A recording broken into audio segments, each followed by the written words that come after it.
I'm going to assume you don't have many Republicans on your show. So Not often, but we're not averse to that. It's just that they don't want to come on. It's crazy because we're not bad guys. Not at all. I've had Bill Fox on. Bill Fox is a good Republican. I'll give you 5 seconds. Okay. Is he the one? He's at UT. Yeah, I was thinking Matthew Murray. Never mind. There's yeah, one of them that never votes in primary, so you Okay. never know which way. Well, Bill may not vote in primaries. Yeah, he may not. All right. 5 seconds and one. Okay. 5, 4, 3, 2, 1. Good evening and welcome to Democratic TV. We're coming to you this evening from the downtown studio of Community TV Studios. My name is Doug Viam and I'm here with Chris Davis, the Assistant Knox County Election Administrator. This evening, Chris and I will be discussing some of the issues around the voting process, including registration, protocol in the polling place, and provisional ballots. With so much media attention to the voting process and the lingering questions related to alleged voter irregularities, we want to be informative for you on the whole voting process and to help maintain your confidence in our Knox County and Tennessee state election process and how it is administered. But before we get into a discussion on voting, let me inform you of a listening tour now underway by the leadership of the Tennessee Democratic Party, which will come to Knoxville on Tuesday, December 13th. Tuesday, December 13th at 6 p.m. They say it's going to last a couple, 3 hours. It's an open discussion.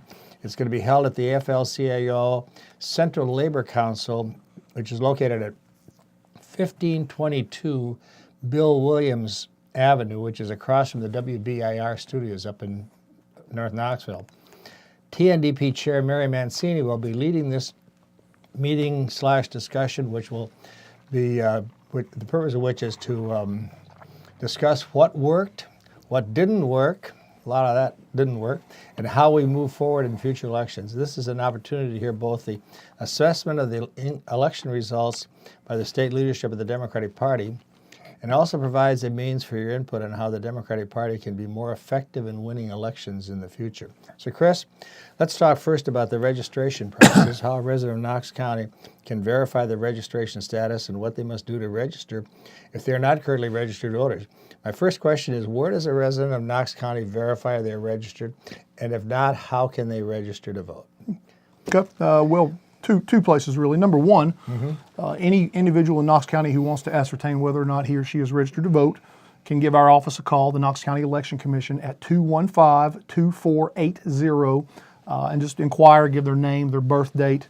So name and birth date. The name and birth date usually are what we use. If for some reason we get a lot of Mike Smiths on a certain birthday, we might ask for Social Security number. Yeah. We do keep Social Security record numbers on file. They are not required to vote, but they are required to register to vote. Okay. As well as you can also visit our website, knoxcounty.org/election, and there's a box on the front of the website that literally says, "Am I registered to vote?" I know that one. If you click on that, Yeah. I think it'll ask you for your birth date, last name, and county of residence, and then it will pull you up if you are a registered voter. If someone's not a registered voter, a couple of ways. Number one, they can give our office a call and we can mail them a voter registration form, which they can fill out and complete and either hand deliver back to us or mail to us. It needs to be, the original, because we can't have a copy of the signature. We need the original signature. They can also go online, print one off, and mail it or deliver it to us. As well as, on occasion, organizations, including ourselves, have voter registration drives throughout town in which they can register to vote. So I will say this, that calling the Election Commission office is pretty easy. You've got a pretty good reputation, with me at least, of answering your phone. We try to. We certainly try to. So that you're going to talk to somebody just about right away. You may leave a message, but pretty often. I think our attitude generally is if we take a call before an election, if we can get something taken care of on the front end, we don't have to deal with it on election day. Good point. Yeah, exactly. So that's it. First of all, then just back up a little bit, Chris. Who is eligible to register in Tennessee? Who can be a voter? Okay. Are there any parameters, requirements? Yes, like absolutely. Number one, someone has to be a United States citizen. Okay. Number two, he or she has to be not only a resident of the state of Tennessee, obviously, but a resident of the county where he or she wishes to register to vote. You have to, for instance, if you want to, if you live in Knox County but you work in Anderson County, you have to vote in Knox County where you reside. Right. Vice versa, if you live in Anderson but work in Knox, you have to vote in Anderson. So you have to be a resident of the county. Yeah. You have to be at least 18 years old by the next election day. Okay, so a 17-year-old could register if they're going to be 18 before the. That is correct, and in theory, they can actually early vote. Let's say if somebody, like this most recent election, give you a quick example. If the election day was November 8th, somebody's birthday was November 7th, and they turned 18, they can vote early voting. I think it started October 19th. It did, right. And they could vote, and it would count. Oh, okay, now that's it. I hadn't thought about that. Of course, it makes sense. Yeah, and every once in a while we get one of those, obviously. Yeah, So, well, now that would be a good incentive for a young person to vote. It's one of the problems we have, I think, is that not enough young people we would do vote. we would totally agree with you. And then obviously the other big thing is if someone has been convicted of a felony in the state of Tennessee and has not had their rights restored, Right, exactly. then they would be disqualified from voting. Yeah. But assuming those 4 things are in place, then anyone can register to Right, vote. so citizen, resident of the county, resident of the state, and 18 years or older. Okay, That's correct. That sounds good. Now, how does a prospective voter then verify that they have the required status? In other words, how do they verify those four requirements? How do they verify? How do they prove? I guess. Well, I guess prove. Yeah, I mean, verify. Yes, prove would be. You guys are more into the right language. Prove. Yeah, I mean, essentially for us, we take people at their word when they're signing a voter registration form. There's an affidavit on there that they verify that they're 18 years of age, they're a United States citizen. Right. They've not. There's 4 questions on there. Not been convicted of a felony, et cetera, et cetera. And then the only thing, and I think we might dive into that a little bit more, but the only piece of information they would need to provide either when they register or when they vote is a photo ID issued right. either by the federal government or state of Tennessee, which I'm sure we'll get into. To prove that they are, we'll get into that. To prove that who they are is who they are. That is correct. Who they're claiming to be is who they are. That is correct. All right. Okay, now you said where does he go to register? You can call your office. You appear at your office.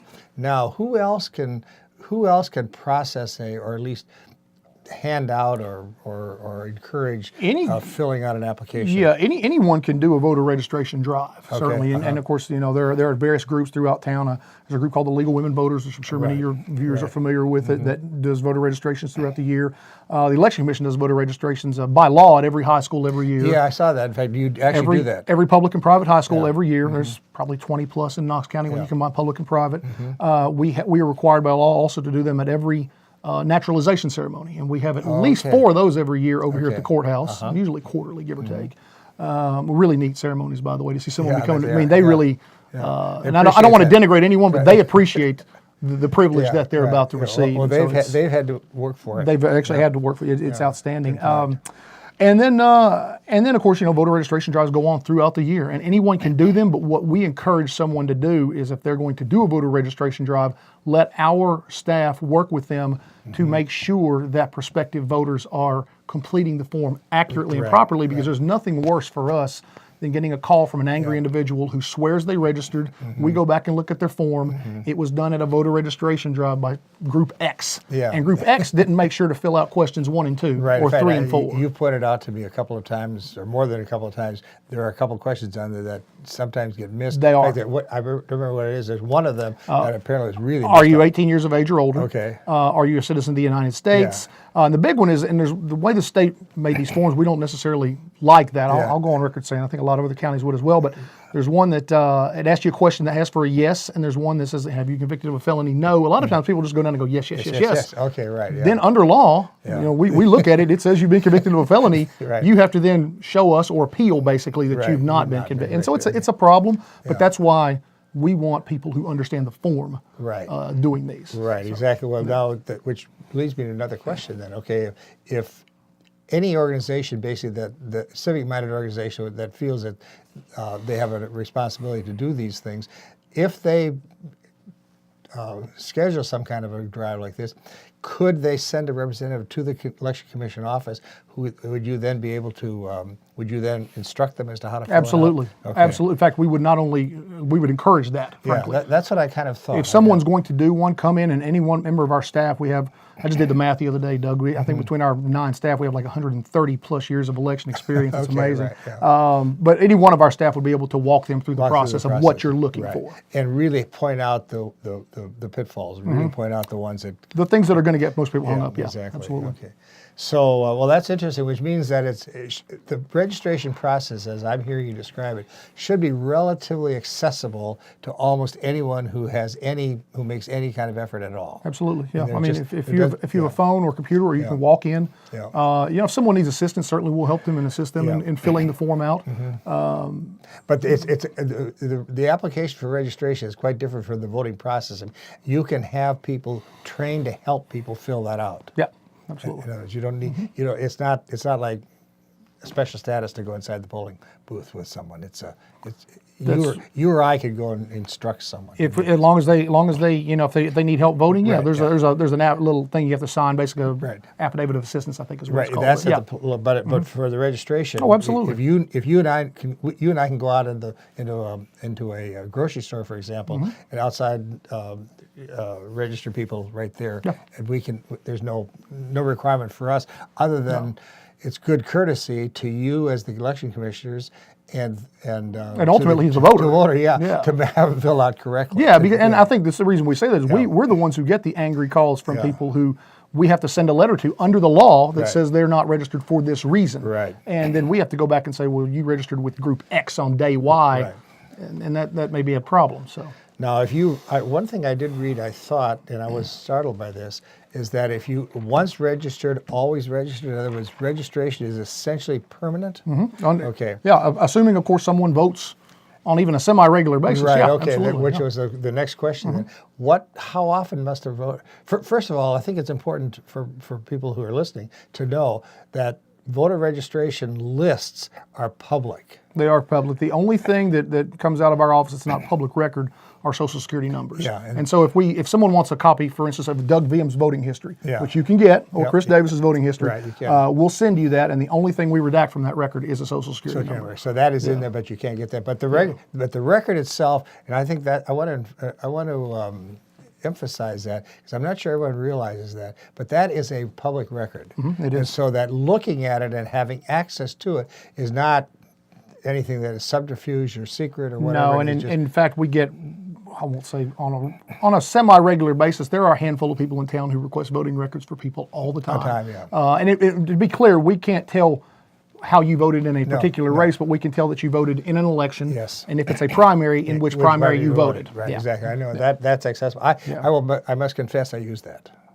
Yeah, I mean, you just when you're working with a candidate, you use that. And you're not the only person. No, of course not. Oh, I also know this. I say this to the audience that you provide a disc that has every registered voter on it. That's correct. With a register, you have to be somewhat of a bit of a IT guru to It work has, through that. it's some type of spreadsheet that you'll Right. probably need an IT type person to open it. But I will tell you, the only thing we require for that is free. Is just that I know if you just have to sign something basically saying that you're not going to use it for solicitation purposes, basically for For marketing or selling things. Yeah, absolutely. exactly. That's what I understand.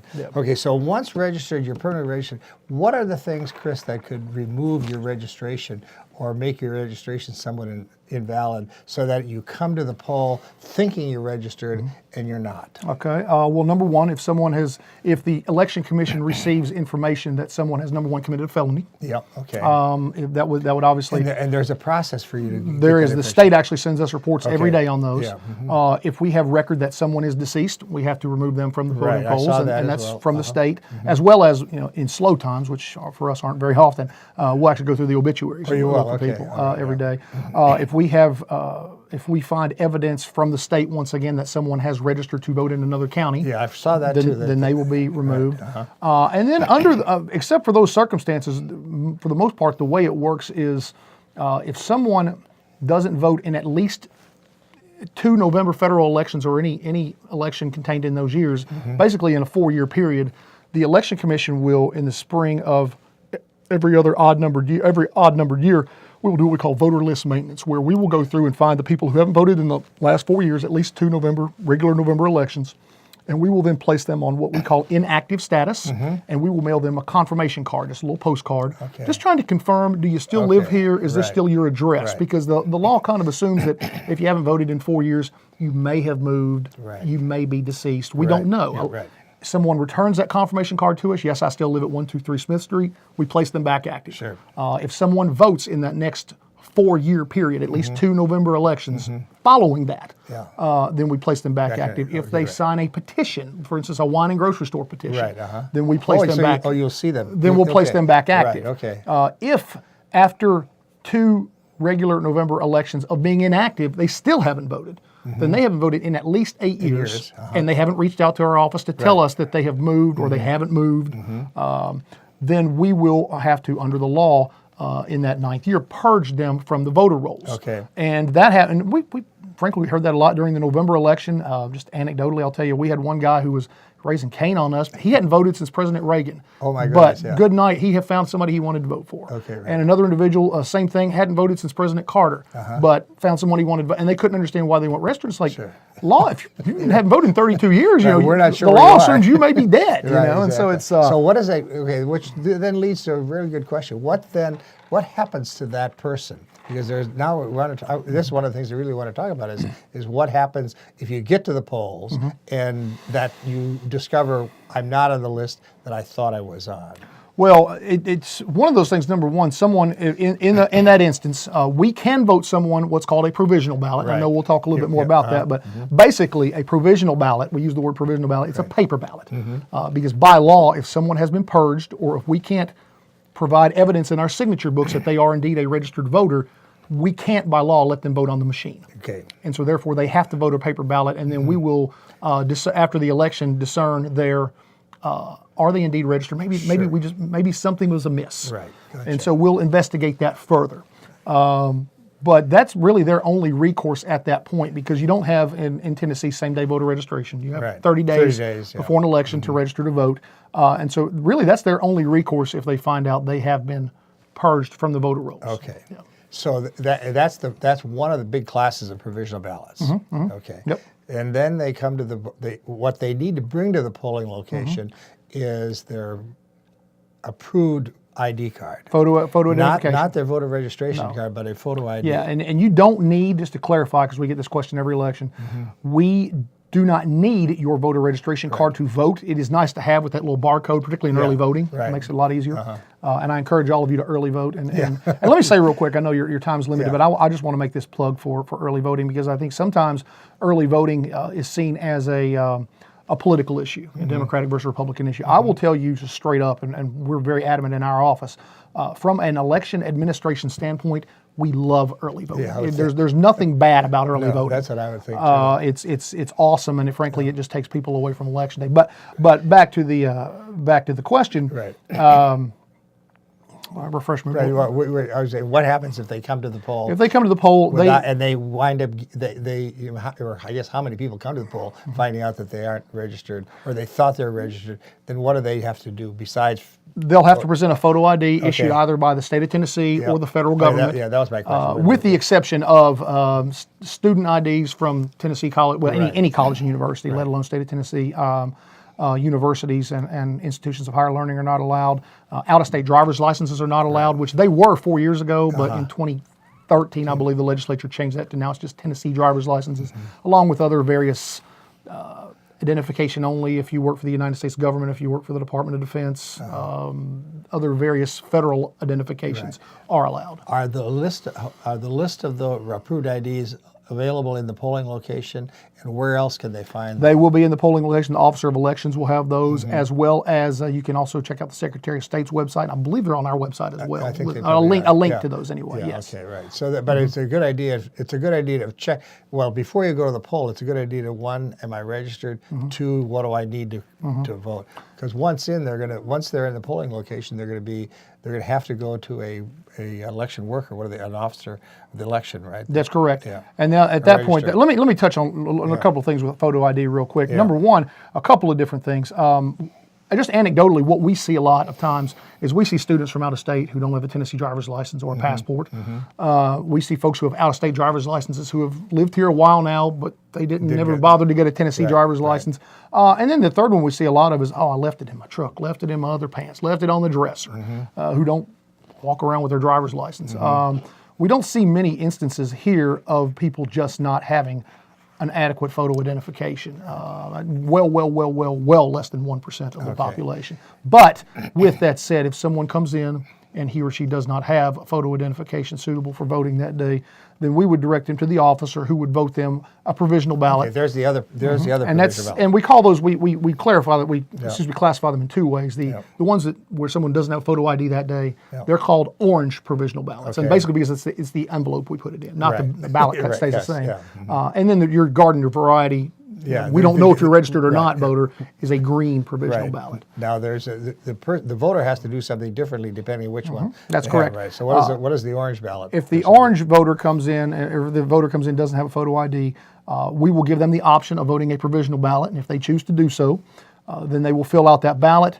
We will then put the ballot in the ballot box, give them an information sheet telling them they have by the close of business on the second day after Right. the election to come to the Election Commission and present a photo ID. Right. Basically, so if you have a Tuesday election, they have by the close of business, a lot of people in the media said 48 hours, but it's not really true. It's by the close of business on the second day after that Thursday at close of business, 4:30, they have it to submit their photo ID. To then have the provisional ballot counting board count their ballot. That, by the way, is a really good reason for voting early, because if you show up at Downtown West on the first day of early voting and you don't have your ID, instead of casting a ballot, what you do is go home the next and bring it in the next day. And the next right? day, that's right. Yeah, That's so absolutely it's right. got- And we highly encourage that to Right. I people. know yeah. you've got this thing called fail-safe, but talk about really fail-safe. That's what that really is, a fail-safe kind of thing. Then. Yeah. Okay, so those are the two provisional ballots that are I'm not on the registrars list. I think I should be, and that will be something that you'll investigate and determine once you've got the information as to whether or not they're registered, and count the vote if it's registered, if they should be registered, and not counted if they don't. The other is the ones who show up without a photo ID, and that's a much more, they have a much shorter time to, they have to respond to that. They have to bring you something. That's right, okay. If they want their vote to be counted, Right, then it has to be in exactly. there by the second Right, business day. exactly. Yeah. Now, at what point in the process are all the provisional ballots included in the totals? Basically, what happens is, of course, we do provisional ballots in early voting and election day, and at all points when a provisional ballot is cast, it's filled out, it's put in envelopes, sealed, there's an affidavit signed that all this information is correct to the best of their knowledge and belief, and then put in a locked ballot box that literally in Knox County at least has a red lock and a blue lock with only the Democratic commissioners have the Right, blue right. and consequently Republicans with the red, Right. and they're opened only in the presence of the Central Provisional Ballot Counting Board, which is a group of Democrats and Republicans that meet after Election Day, sometimes 1 or 2 days after, sometimes 3 days after. By law, under any normal election, all of the provisional ballots have to be counted within the close of business 4 days after the election. Now, we got an extension. We usually will get extensions on presidential elections because they're so the number of ballots is so voluminous. But basically, your Central Provisional Ballot Counting Board is generally going to meet either Thursday or Friday after the election, open up the ballot boxes, look at the provisional ballots and all the information that our staff provides to them regarding we found a registration for this person, we couldn't find anything for that person. And then the Democrats and Republicans alike, will vote on. Well, sort of which one should be. That's right, which one should be counted and which one should not. Right, okay, right. Now, and those are balanced, those are probably balanced groups. In other words, how many people are in that board? Generally, well, we have to have at least one of each. Okay. But we generally have 2 and 2. For the presidential election, I think we had 4 and 4. Okay, right. But I mean, so the point is that there's 4 Democrats, 4 Republicans. Generally, So, I mean, yeah. we may at some point you may have 5 and 4. Yeah. But as long as you have multiple numbers of each, we feel Right, pretty comfortable. Well, I with know the one. process. Then, which brings me to another question: the people who work at the polling locations, they are divided amongst the parties as well. And I know that, in fact, they're supposed to be balanced. The law says where we try to have an even number at every polling place as practicably as possible. Right. Now, the reality of the situation is in city precincts, it may be a little harder sometimes to find enough Republicans to where you have more than 1 or 2 in a polling place. Right, yeah. Conversely, in county hard to- precincts, hard to find there are some precincts where it's going to be hard to find more than 1 or 2 Democrats. And this is kind of the nature of the beast, so to speak. But we have to have at least 1 in every polling place. In fact, the reason I point that out is because I think that for there to be one of the things about that I hear about from just kind of in the news is that there's a lot of voting irregularities. I've voted in a lot of different states, and I can tell you that I hope not in the same election. No, not in the same election. I voted in a lot of states. No, not in the same election. Thank you. But the point is that in nowhere have I found it would be easy to be fraudulent. I mean, you would have to you would have to have Well, you'd have to have members of the other party be complicit in it. Exactly. You basically, have the complicity. And I will tell you that I've never been in a polling place in which the atmosphere isn't somber and serious and one in which you don't make jokes and you don't, you just don't do those things. I mean, I think our voting system is very, very free of that kind of irregularity. We try and really impart on all of our workers that, because we need Democrats and Republicans by the law you do. to be in a polling place, but we very much make them understand and share with them that when you're in there, it's all business. It's all business. If you want to talk, in downtime about your grandkids or sports or et cetera, that's fine. But we don't talk politics. We're there to do a job, and we're there to be fair. And you've seen. I'm sure you read a lot of stuff. You read the oath. I did. They swear to follow Right, the Constitution of the United States, the state of Tennessee, and they take that seriously. I actually did. I actually worked at a poll location here before you guys discovered who I was and kicked me off. Well, it wasn't me, but okay. No, I know. But anyway, yeah. I mean, and my point there is that it is a very somber. It's a serious place that is in which serious people do this work voluntarily, basically. Yeah, I mean they get paid. They get paid $100 very well. I think it's 135 for your does, workers and maybe yeah. 175 for your office or something like that. Yeah. One thing we haven't touched on yet is the process of absentee ballots. Okay. And I know that Cliff is very. He's very aggressive, I think. Is Very what I would say. proactive. Proactive is Yeah. another way to say it. Yeah. Proactive in getting people to apply for absentee ballots. Tell me why. Tell me what the absentee ballot situation is. Essentially, anyone in Tennessee who is, and there are about 14 different ways that someone can, or conditions under which someone can apply to vote absentee, which basically means someone can apply to vote absentee and then have a ballot mailed to their place of residence and vote it and return it. And the primary reason is anybody who's age 60 or older, not 65, is but that right? it's 60-year-old. The law was changed a couple of years ago. Anyone 60 years of age or older can request an absentee ballot, no questions asked. If someone's in the military, Yep, I knew that. stationed somewhere else, if you're going to be out of the county all early voting and election day, if you are infirmed or disabled and or take care of someone like that, if you're a poll worker, if you're a candidate, if you're on jury duty, if you're an over-the-road truck driver, there's a number of there's 13 or 14 different reasons.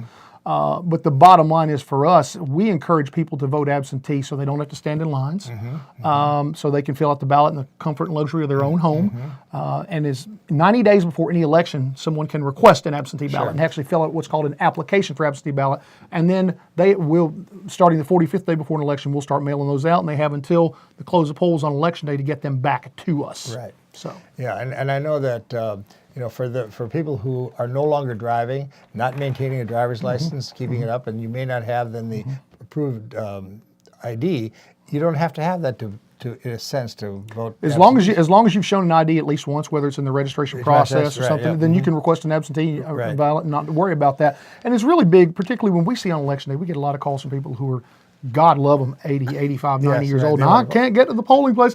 Did you consider voting absentee? Because we encourage that. That's right. Now, there's one other thing that I wanted to ask you about before I quit. There's something called a permanent absentee list, or whatever. Is that what it's called? Yeah. Okay. Who's on that, and how do you get on it? Someone can be placed on a permanent absentee list if they have a doctor's statement or some other qualifying, if they're 60 years of age or older and they want to be put on the permanent absentee list. Now, the thing of it is, if they're on a permanent absentee list, you can go election to election. You can vote absentee this list. Yes, I don't think you're over 60, but if you were, you could vote absentee this election, but next election you can vote in person. If you're on a permanent list, you have to vote absentee every time, which means if you show up at a polling place, we're not going to let you vote. Right, gotcha. Okay, but nevertheless, the point is that the process to vote, accessibility to vote is if you kind of pay attention, is pretty good. And if people have questions, tell them to call us. Sure, Absolutely. exactly. Right.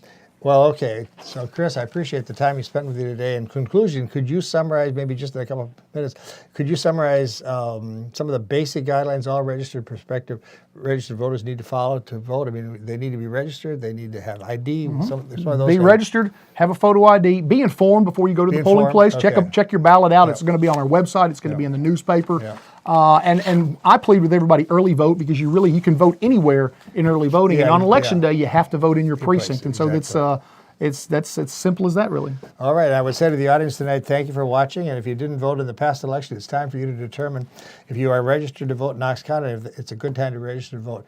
We're on the air next week, same time, same place. See you then. Thank you. Thank you, Doug. Yep. All right. This is good. This is good. Is that okay? Yeah, this is great. All right. Hey, now, see what I've I talked fast because I knew we had a lot to go through. So. You're real good at this. So here's the point. Here's why it makes sense to have you and not somebody else. Outside is that you know the detail of everything we're talking about. I hope so. You do, yeah. I hope so, yeah. Are you an attorney? No. You know, No, but I'm married to one.